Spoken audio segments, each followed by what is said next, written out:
Hi, my name is Dr. Naresh Kumar Bhutan. I'm a consultant psychiatrist and I work in Scion Clinic in Brentford and Harley Therapy Limited in Harley Street. I'm going to talk about ADHD in adults. ADHD is attention deficit and hyperkinetic or hyperactivity disorder, which is common disorder, happens in around 2.5 to 4.3% of population. And why is it important to know about ADHD? Because it doesn't start in adults. It's a neurodevelopmental disorder. That means it starts early in life. What causes it? We don't still know exactly what causes this illness, but there are various risk factors such as prematurity at birth, low birth weight, or if mother had been exposed to nicotine or alcohol use during pregnancy, or the infant being born with hypoxia or acquiring a brain damage as a result of trauma or infections. It's highly heritable. There's a strong family history of ADHD. So if one member of family has ADHD, high chances of other family members being affected with this condition as well.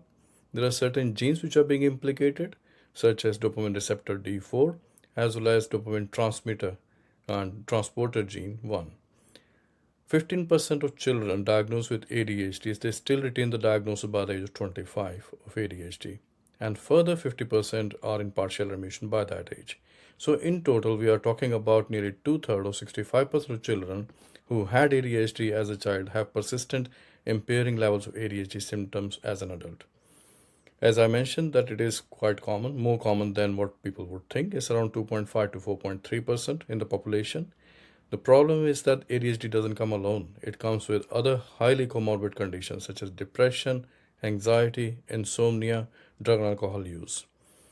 There are various impacts of ADHD through the life of a person. While in the preschool, they may present with behavioral disturbances. In the school age, they may start with academic impairment, poor social interactions, and poor peer acceptance. In their teenage adolescence, they will also have low self esteem and start indulging in smoking or criminality. When they go to university or college age, then there are besides the academic failures and occupational difficulties, they may have low self esteem and indulge in alcohol and dependence, substance dependence, and also be victims of injuries or violence or accidents. Ultimately, as an adult, they suffer a lot in all areas of their lives, such as relationship issues, marital discord, motor accidents, besides drug and alcohol use, and even criminality. How do we diagnose ADHD? It's known that ADHD, as the name suggests, that it is attention deficit. So that's one of the domains or the symptoms that we look for. And similarly, hyperactivity and impulsivity are combined together to form a diagnosis. Five or more symptoms are required in either of these two domains, that is attention deficit, hyperactivity, and impulsivity. And these symptoms should have begun before the age of 12 and affect two or more areas of their life, such as being at home, in the school, or at workplace, or even the social settings and relationships. And these symptoms are not due to any other conditions. There are three different types of syndromes of ADHD. One, as would understand, mixed or full ADHD, or just only attention deficit disorder, or hyperactivity and impulsivity disorder. Now, common symptoms of attention deficit are like lack of attention to details or making careless mistakes, difficulty sustaining attention, seeming not to listen, not following through instructions, having difficulty in organizing tasks and activities, avoiding sustained efforts, losing and misplacing things, getting easily distracted, and being forgetful in their daily life. While the hyperactivity and impulsivity will demonstrate through their being fidgety, restless, running around, talking excessively, or being loud, always on the go, and sometimes talking over people and blurting out answers, and also difficulty waiting for their turn and tending to act out without thinking. During the assessment, obviously it's a long process, it takes around 90 minutes to 120 minutes, and it's a detailed assessment which includes taking comprehensive history of their development, their childhood, their later life, and current situation. And we also need to corroborate the information from other sources, such as from their family members, parents particularly, and partner or a good friend who had known them over 6 months. And similarly, any school reports that can also be quite helpful.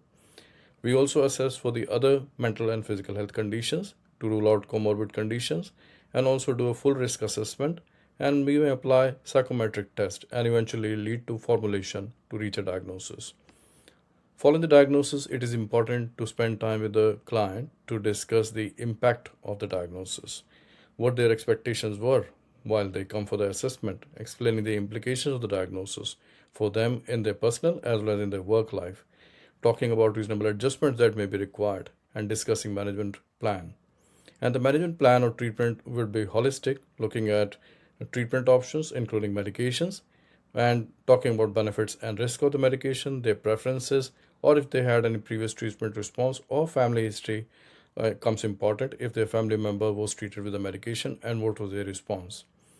We talk about ADHD coaching or therapy. We'll look at treatment of comorbid conditions and also look at the reasonable adjustment or environmental manipulations before jumping on to any final treatment plans. Once the treatment is started, it is important to arrange for the regular follow-ups to reach a stable dose of the medication and also to address any other issues that they may be struggling with. Talking about the medication, there are various types of medications, including stimulants such as Ritalin or Alvance, and non-stimulants such as atomoxetine, clonidine, guanfacine, bupropion, and modafinil.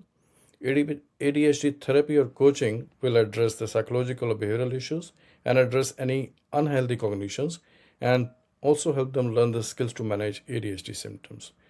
Other treatments which may be indicated could include family or couple therapy to address the issues there, treating their comorbid conditions, supporting in the area of need, for example, any housing issues, finances, education, training, or vocational rehabilitation, etc. Thank you for watching this video.